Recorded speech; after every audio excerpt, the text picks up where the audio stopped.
Well, in 1 month today, the social media ban for children under the age of 16 will begin in a landmark moment for Australia. And there are things that parents and family members can do to prepare for these restrictions. So let's bring in clinical psychologist Dr. Charlotte Keating. Good morning to you, Charlotte. So it's just 30 days away. We know the ban is something that many parents have been pushing for, but it's not going to be easy. What kind of impact is it going to have on parents and on children? Yeah, look, I think it's really important for parents to help their young people to prepare for the upcoming ban.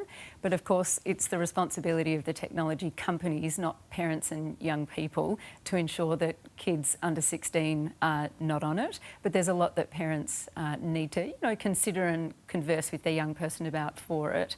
I think for young people, the ban will have differing impacts. And those impacts might depend on how often do they use particular platforms, which platforms do they use, also what age are they, and are some of their friends likely to remain on the platforms whilst they may not necessarily.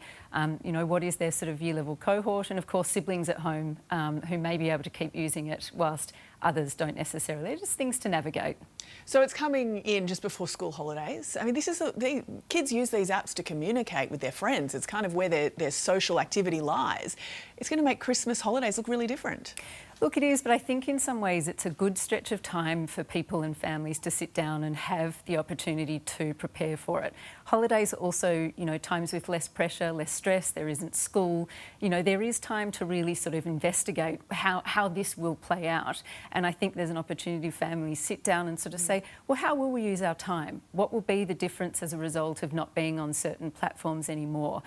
How much of an impact will it have? We certainly know for young people, their brains are, from a neuroscience perspective, more sensitive to social rewards than adult brains are. So it will be really important to create alternative ways of engaging online and offline to be able to, meet those sort of social and connection needs that they have, as well as needs for supports, as you point out as well. And I think it's really important as part of those conversations for parents to say, look, this is coming in. The reason is to create greater safety for young people online. But if they do find themselves online and in a tricky negative social experience or other online experience, they should still feel really safe to come to their parents to talk about it and debrief and get support, even if they shouldn't have been on it. I mean, some parents can find it difficult to have conversations like this with teenage children. What kind of advice would you have there on, how to get your children to want to talk to you about something like this too, and about their fears around it? It's a really good question, and I think, so often with these tricky conversations that parents need to have with their kids, it's about picking your moment. It's knowing that it might not be a particularly engaged audience that you might have to begin with, and so be prepared to have a couple of goes at it, and you might not get through the entire conversation in one go. If you are a parent that's wondering how to bring up the conversation, I'd head over to the Office of the E-Safety Commissioner. They've got a lot of resources about starting these conversations and the sorts of things that are helpful to talk about too.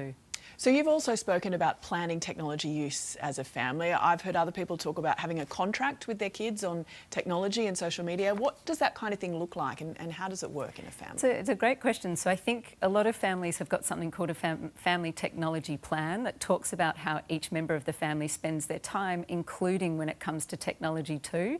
It's an opportunity to really sort of discuss the values you have, what you get out of the things that you use, and it's a great opportunity really to get it out in the month leading up, to really sort of practice dialing back, in some ways, use of the apps that will come under the social media ban so that you can get used to it. We know from an evidence-based perspective, if you prepare and take steps toward the change you need to engage in, it can certainly make the outcome more manageable than if you just do it overnight.